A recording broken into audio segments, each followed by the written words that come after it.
My dad works in B2B marketing. He came by my school for career day and said he was a big ROAS man. Then he told everyone how much he loved calculating his return on ad spend. My friends still laugh at me to this day.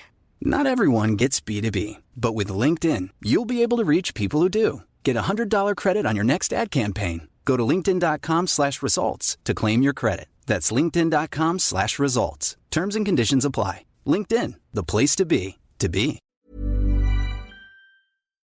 We acknowledge the traditional owners of country throughout Australia and recognise their continuing connection to land, waters and culture.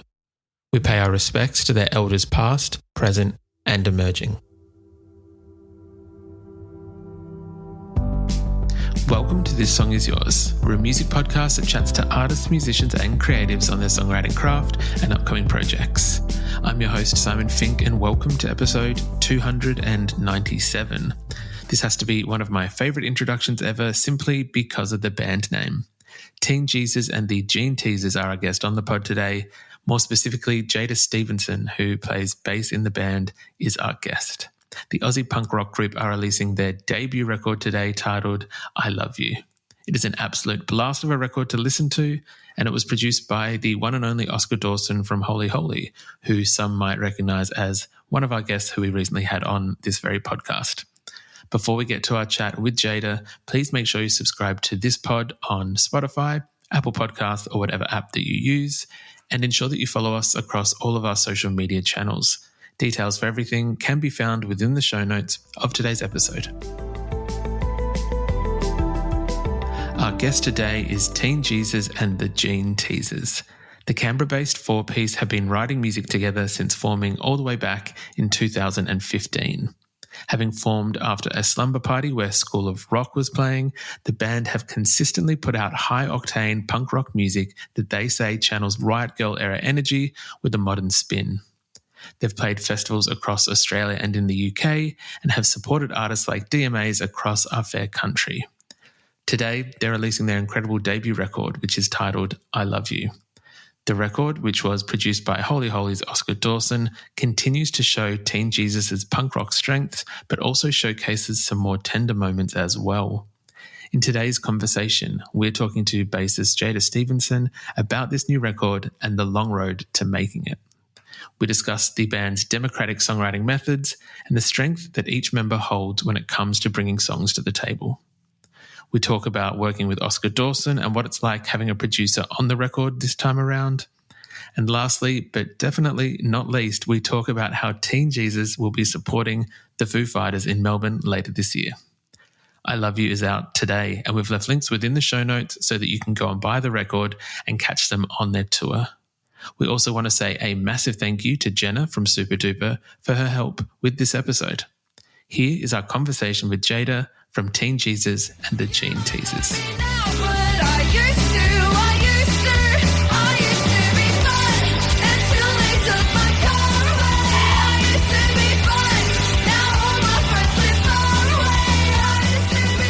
Please welcome to This Song Is Yours, Jaida Stephenson from Teen Jesus and the Gene Teasers. Jaida, hello, how are you? I'm good, thanks. How are you? Thanks for having me on. My absolute pleasure. Thank you so much for coming on. I'm really excited because it is an incredibly busy time for yourselves at the moment, but an exciting time as well. The debut record for Teen Jesus is out as of right now. Congratulations. How are you feeling about this record? Thank you so much. I guess we're just so excited to have it out in the world.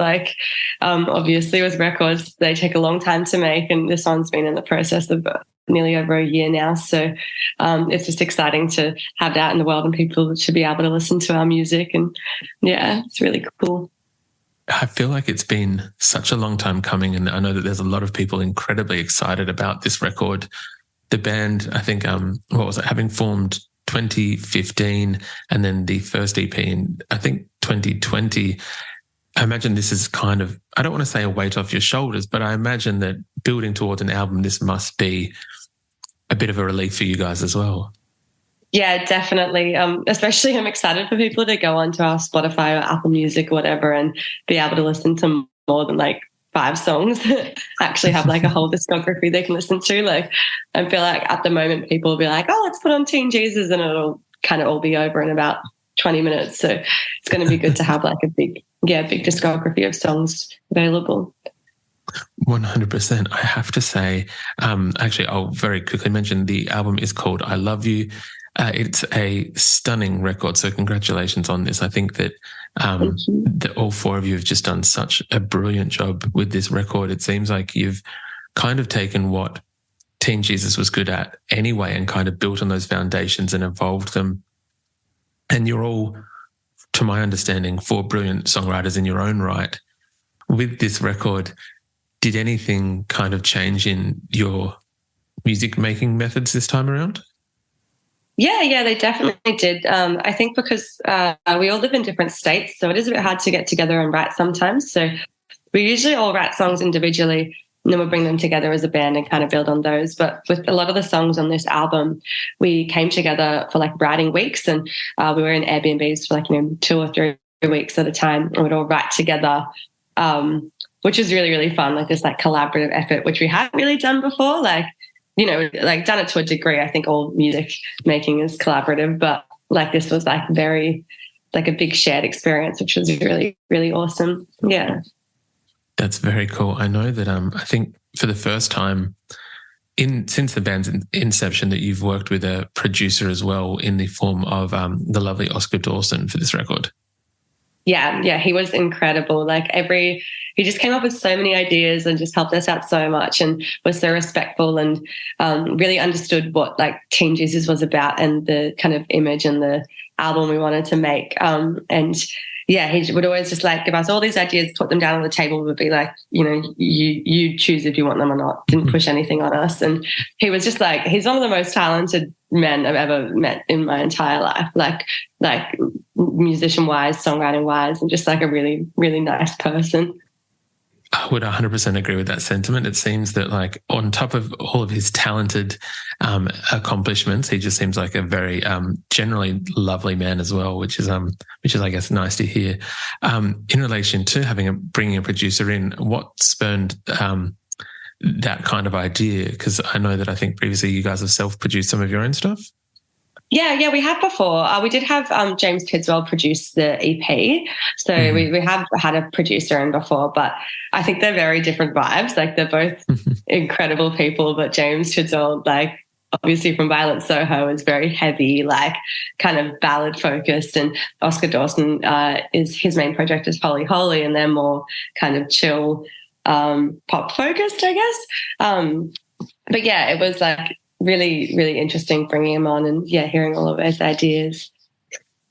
The record itself is I'll continue to sing its praises, but it is this gorgeous record in terms of that it's still very much Teen Jesus. The sound that you guys have kind of evolved on this record, it seems like that there's some more, I want to say softer or more intimate moments, which I initially wasn't expecting, but then I found myself returning to just as much as the louder tracks, if you will, time and time again.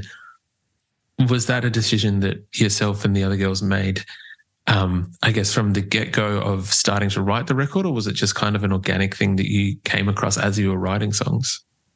Yeah, it was from the get-go. I'd say even before that. Like I remember when we were writing the previous EP and we actually wanted to include some softer songs on that, but we had to be like, this EP has to be like a punchy, like really short, fast, loud one. And so we were so excited to get some of our like softer, more sentimental songs out because I think that they are like equally as Teen Jesus as the heavy and hard songs, but people just don't get to hear them as much. And a lot of the heavier songs actually, they all started out from being these kind of soft songs, and most of them did. Like we all kind of write them on a guitar in our bedrooms when we're feeling sad and they sound like a Julia Jacklin song, and then we take them to the band and it turns into this like big loud circus of like music. So we were super excited to have the variety and for people to hear that softer side. 100%. I think, what was it, Toebone and Your House, My House, brilliant kind of more intimate and there is another word that I can't think of at this very moment, but just these incredibly warm sounding and very close, I guess intimate is the right word, sounding songs for this record. Were you surprised, I guess, not in being able to record them, but I guess how they turned out in terms of, I guess, the final product and how they sound now on the record?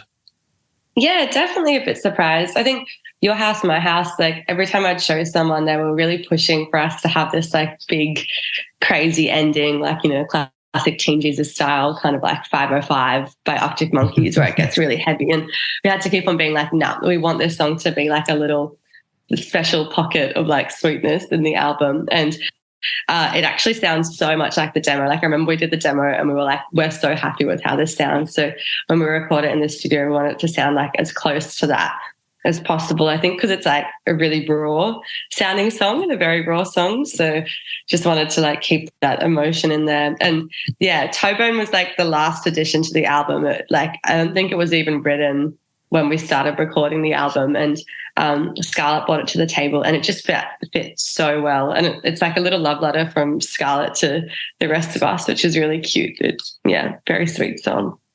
I love that. And now with that added context, I think the song almost takes on like another little layer to it in a way. Definitely. One of my favorite tracks that I, as I mentioned, kept kind of coming back to was Never Saw It Coming, which is a little bit near the tail end of the record. It is one of the more quieter songs. I was wondering if you could just take us through either the inspiration of that song or some of the behind the scenes of how that song kind of came to be in its final form. Yeah, well, Neve actually wrote that song, and it's the first song that Neve's written that we've recorded, and also the first song that someone has sung lead vocals on that isn't Anna. So because it was such a personal song, so it just made sense for Neve to sing on it, and like they've got such an incredible voice. So yeah, it worked out really well. It's a song like very, very close to her heart, and it took like a while to get it right. Like we tried a lot of different forms, and it probably took like maybe one of the longest to record because it just had to be like perfect in how Neve saw the vision. And in the end, like I think she's so happy with it. I'm so happy with it. I think it's one of my favorites on the album as well. And yeah, I'm just so happy people can listen. It is a gorgeous track. And so I kind of love that for something that was so personal that she was able to kind of pull that off and have it as part of her own, not of her own, but you know what I mean. I would love to kind of know, as mentioned, you are 4 separate songwriters that seem to work within this band like in such a beautiful manner. Jaida, what was it that originally drew you to music when you first started like writing music or lyric writing? This season, Instacart has your back to school. As in, they've got your back to school lunch favorites like snack packs and fresh fruit.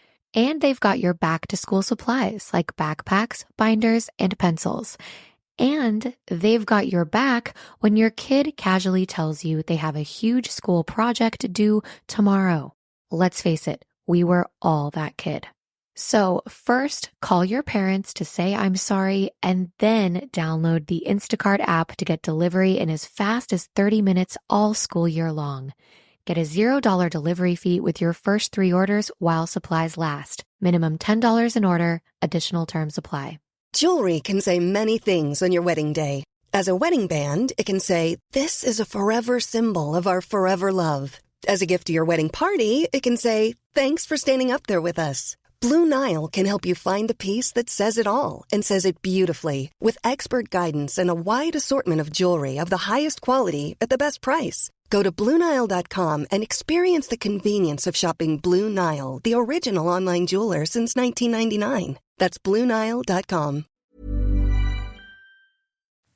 Yeah, well, I guess I've been playing music since I was little, but I was like playing classical piano, like really not into pop or rock music at all. And then as I got older, I think my sister handed me an iPod Nano in year 8, which had like all of her indie tracks on it. And I just started like just falling in love with music. Like I was like, oh my gosh, this is so cool. Like Cage the Elephant, Arctic Monkeys, The Strokes, like just like this whole world of music I hadn't delved into before.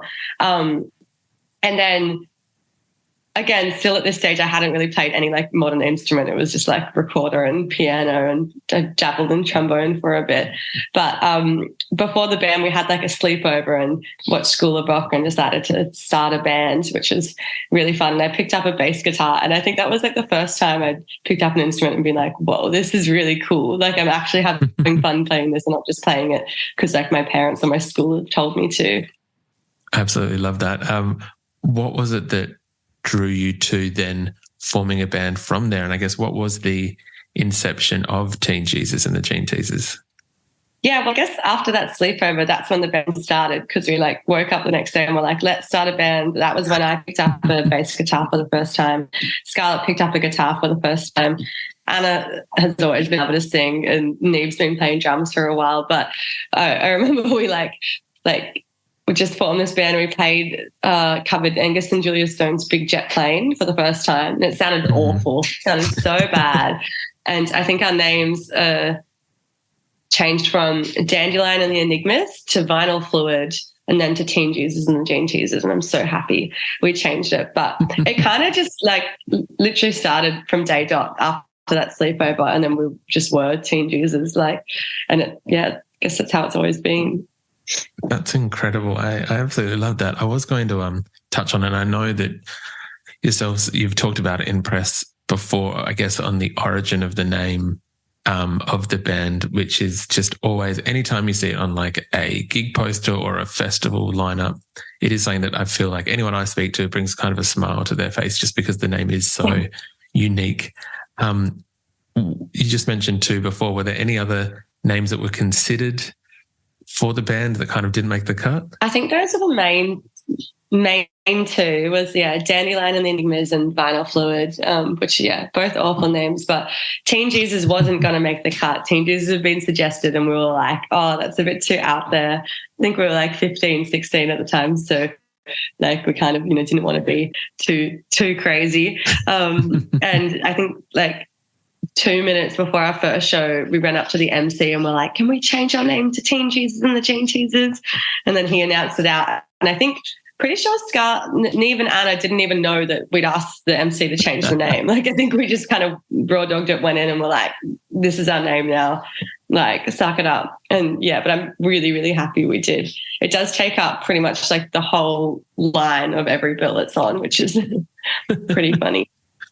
What was it? There was a festival recently. It was, oh my gosh, I'm struggling to remember which one it was, but exactly what you just said in terms of that you've got 3 or 4 bands across each line and then just yourselves, which is almost like, it's not like a sub-headline, but I feel like you guys are unique in that you've got your own line, so that's pretty cool. Yeah, definitely. It's kind of great. We didn't mean for it to be that way, but I'm very glad it is. It feels like a publicity stunt. It's worked out very well. It doesn't seem intentional, but it just it works out well for yourselves. In terms of the live setting, yourselves and the band, you're taking the album out on the road across November for some shows around Australia. How are you feeling about finally being able to play a number of these songs, or if not all of these songs, to a crowd? I'm just so excited. Like a lot of them, we've actually started playing a couple of them in our live shows. So Treat Me Better, I Love You, are the ones that I've released this Salt used to be fun. But it's just been so much fun, playing them live and people be able to hear them, and they're being so well received. And when we do the headline show and we're going to be playing, I think like 80% of the album. I'm just so keen to see how people like take them and like if they like them or not. And people enjoy us playing it live because they might enjoy it on Spotify, they might not enjoy hearing it live. So it's exciting to see people's reactions. I'm sure that there's going to be, I'm sure that you're going to find most people are going to love the album in the live setting. It's going to be very exciting. I know. I think we're heading along to the Unibar show in Adelaide, so very excited to see you when you're there.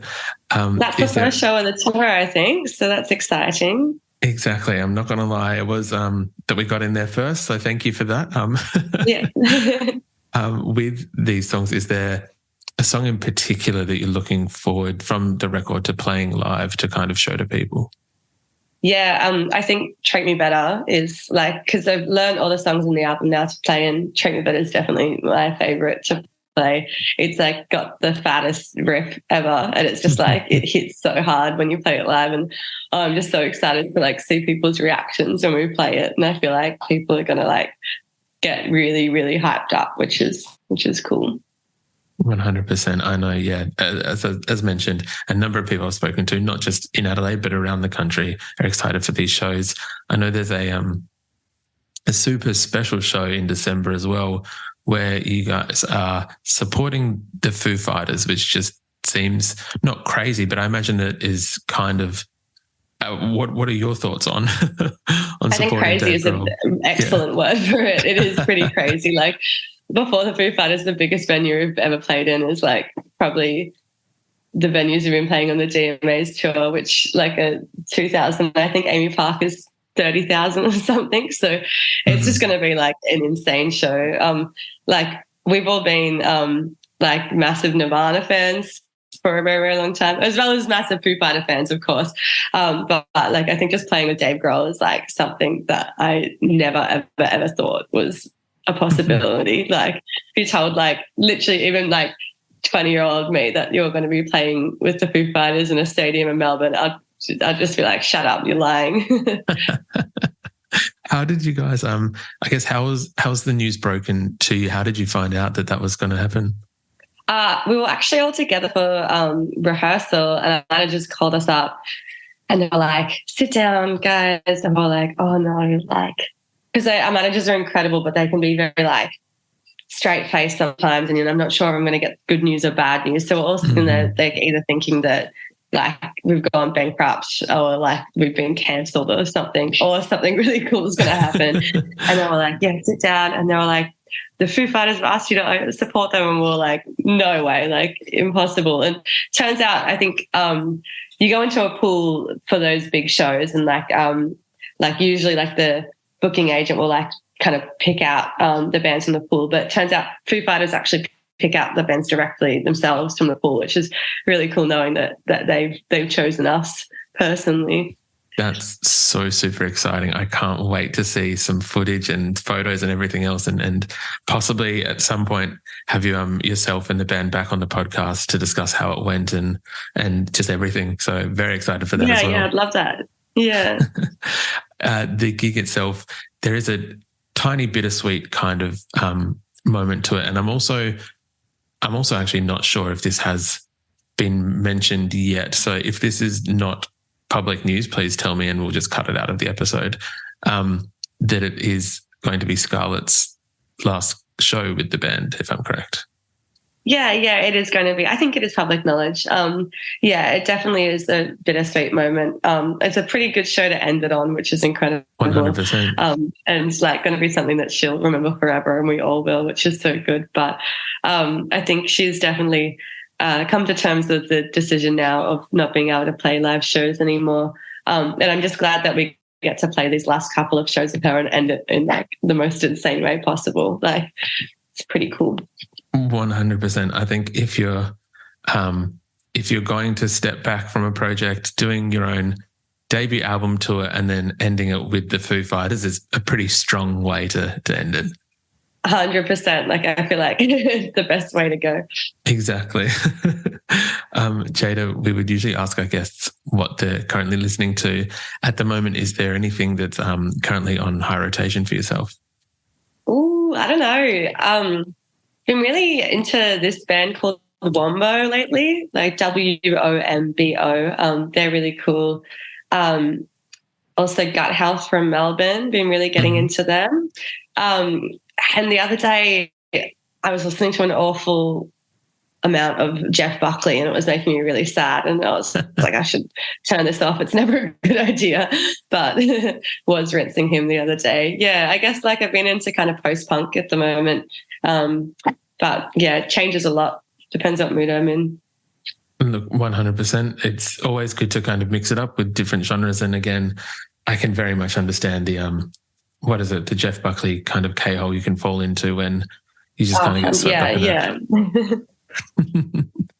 Jaida, thank you so much for joining us on the podcast today. I do appreciate it. Congratulations on I Love You, which is the debut record from Teen Jesus and the Gene Teasers. It's out right now. We'll make sure there are links in the podcast for people to buy the record and catch you on tour. But yeah, thank you again. Thank you. Thanks so much for having me on. It's been great.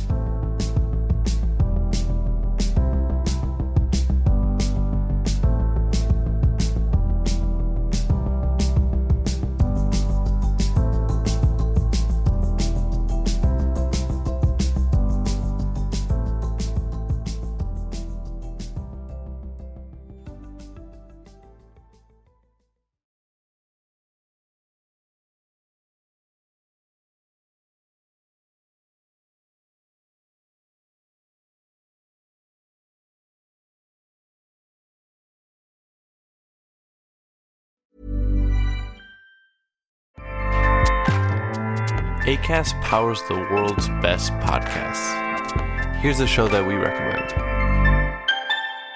I'm Kristen. And I'm Jen from the I Mom So Hard podcast. Now listen, we don't want to brag, but yes, we are moms. We're average moms. Below average sometimes. But we're not just moms. Yeah, we don't want you to think that we're just moms. And we're not just supermodels either. We're not just pieces of meat. That's right. We're not even close. Yeah. But we are comedians and we're also best friends. We're also best-selling authors. And television writers. And we created a viral web series. With over 300 million views. Okay, What's up? bragging. Who's bragging? And we were in our swimsuits. Again, not supermodels. We're also podcasters. Are we podcasting right now? Not right now, but we have been podcasting for 3 years. We're bringing laughs every Tuesday to women and moms everywhere. And one dude who's a sophomore in college, his name's Greg, whatever, he messaged us and made me feel cool. So nice. Amazing. Please listen to the I Mom So Hard podcast on Acast. Woo! Acast helps creators launch, grow, and monetize their podcasts everywhere. Acast.com.